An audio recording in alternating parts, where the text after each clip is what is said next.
Dear Patriots, before the news starts, please subscribe to our patriotic channel by clicking the subscribe button. Give us a thumbs up to this video.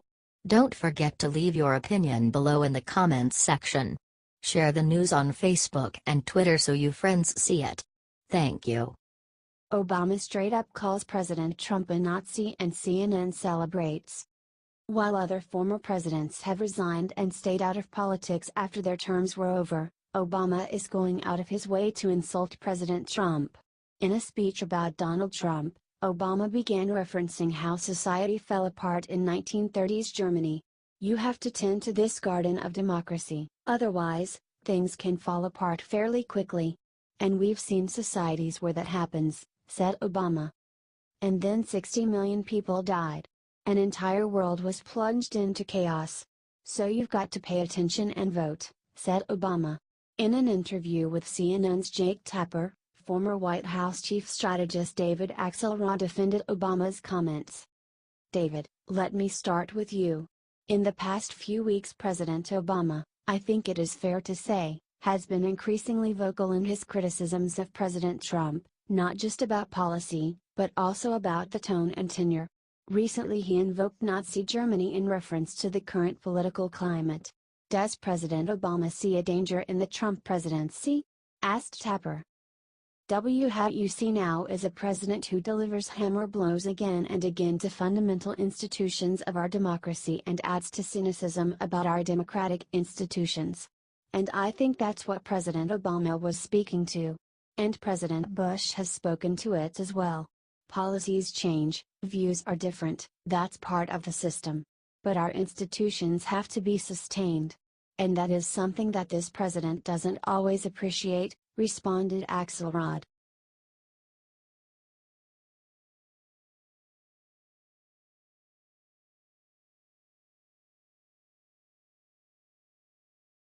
College teaches students problem of whiteness course, GOP lawmakers fight back. The University of Wisconsin-Madison is teaching a class called The Problem of Whiteness. Surprisingly, the professor, Damon Sajnani, is white. The course teaches students how white people are racist and whiteness is horrible. Critical whiteness studies aims to understand how whiteness is socially constructed and experienced in order to help dismantle white supremacy. Our class will break away from the standard US-centric frame, and consider how whiteness is constructed globally, with particular attention to paradigmatic cases like South Africa, says the course description. Whereas disciplines such as Latino, African, and Asian American studies focus on race as experienced by non-whites, whiteness studies considers how race is experienced by white people. It explores how they consciously and unconsciously perpetuate institutional racism and how this not only devastates communities of color but also perpetuates the oppression of most white folks along the lines of class and gender, says the description. In this class, we will ask what an ethical white identity entails, what it means to be #woke, and consider the journal Race Straighters motto, "Treason to whiteness is loyalty to humanity," it says. Several GOP lawmakers are speaking out against the class. "I am extremely concerned that UW-Madison finds it appropriate to teach a course called, The Problem of Whiteness, with the premise that white people are racist," said Wisconsin State Representative Dave Murphy. Murphy also claimed that the teacher condones violence against law enforcement and compares white voters to the KKK.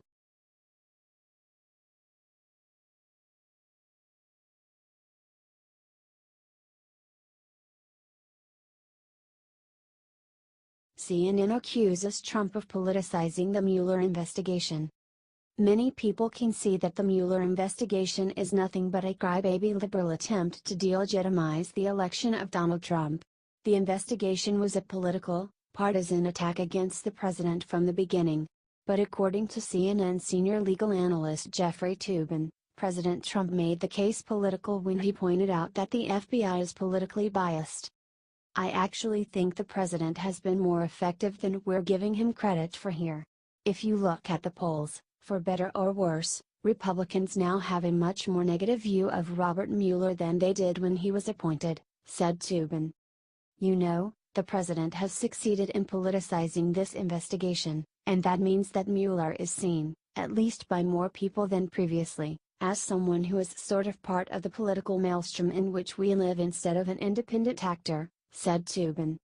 This will serve as an opportunity to attack him if he takes even more direct action against the president. I'm not saying the president was right to do that. But I think we need to acknowledge that there has been a change of perception, at least by the Republican base, said Toobin. The fact that there are people in the Justice Department who have previously expressed political views is nothing new. It's not disqualifying. But it's being used here by the president and his allies to create the impression that there is something wrong with this investigation, and that's false, but a lot of people believe it, said Toobin.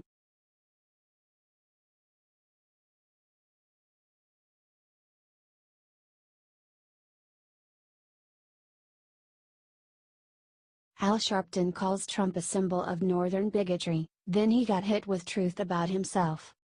Loudmouth opportunist Al Sharpton recently made a guest appearance on MSNBC's show Morning Joe, and quickly started in on his favorite ratings-grabbing, cheap-shot activity of trying to bash Republican President Donald Trump. Claimed knee-jerk race-baiter Sharpton baselessly about the president, he never left the Queen's way. He and his father were sued for racial discrimination for who they would rent apartments to.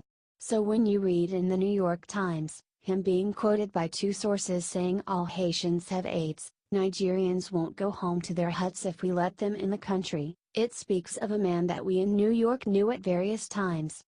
He went on, now, he and the White House has denied it, but it's certainly not out of the character of what he has said and done. He led the fight that wanted to give the death penalty for 5 guys in Central Park that did this egregious despicable act of rape. They ended up not doing it. Many of us said it was questionable. He still said give them the death penalty. That's who he is. He concluded by calling Trump a symbol of northern bigotry, stating, I think a lot of Americans look at civil rights and race relations in the South in the 60s and miss New York in the 80s where you had many incidents. They get away with it because don't want to talk about up north kind of problems and Trump symbolizes it. Trump is as much a symbol of northern bigotry as you have others that were southern. Thankfully, people saw right through Sharpton's insulting words and hit back with the truth about the civil rights leader. Said one internet commenter, well, maybe Al, but you are definitely a symbol of black bigotry, and not just for the North, but for the whole country. Another added, Al Sharpton doesn't believe half of what he says. He just likes to talk and talk and talk and talk. Saying outrageous things gets him noticed. Anybody else think he's beginning to look like a shriveled up old prune? Do you think Al Sharpton is an idiot?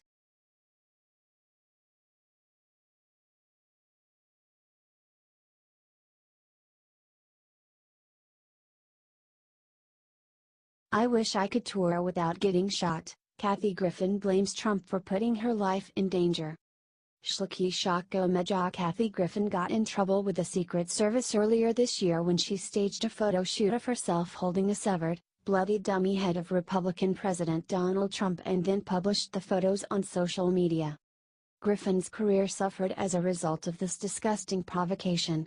She lost her annual high-profile job co-hosting CNN's New Year's Eve celebration, and she has had the majority of her well-paid stand-up comedy gigs cancelled. Instead of taking stock of her grave error in judgment, Griffin is now blaming Trump for the fact that her career has been destroyed. Complained Griffin about the flack that followed her severed head photos going viral, but the president's Twitter feed is the greatest programming director ever. The minute he tweeted that tweet about me, it was literally breaking news on every channel. She whined, it was very soon after the Comey firing.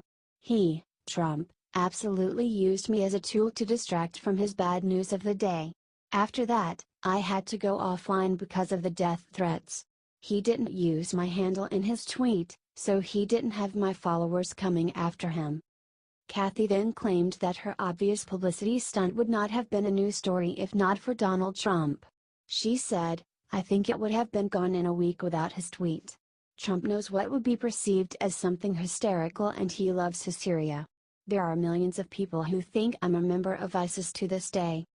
The woman who joked about Trump getting murdered actually went so far as to blame the president for her life potentially being in danger. The comedian griped, "They were thrilled to have someone come over and make fun of Trump. I wish I could tour in the US without getting shot. I know I can't. I was in the middle of a 50-city tour when the tweet happened. It was cancelled in 24 hours. Do you think Griffin might actually be nuts?"